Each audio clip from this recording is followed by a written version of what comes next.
இப்போ ஆர்காம் என்ற நிறுவனத்துக்கு தான் பணம் இல்ல. பட் அத தாண்டி அனில் அம்பானிக்கு வந்து நெறைய கம்பெனிகள் இருக்குல்ல. அதுல வர லாபத்துல இருந்து இந்த அமௌண்ட் கட்டியிருக்கலாம்ல.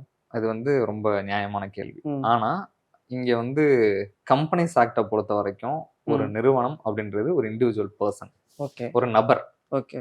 இப்ப ஆர்காம்ன்ற நிறுவனமும், அனில் அம்பானியோட மத்த நிறுவனங்களும் ம். வெவ்வேறு நபர்கள். அதாவது ஆர்காம்ன்ற நிறுவனம் ராகுல். ஓகே. ஆ அனில் அம்பானியோட மத்த நிறுவனம் லெனின் கலை மாதிரி. ஓ! வெவ்வேறு ஆட்கள். ஓ! இப்ப நான் வாங்குன லோனுக்கு நீ எப்படி கடன் கட்ட முடியும்? ஓ! மத்த நிறுவனங்கள் எவ்வளோ லாபம் எடுத்தாலுமே, அ. அந்த கடன கட்டணும்னு அவசியம் கிடையாது.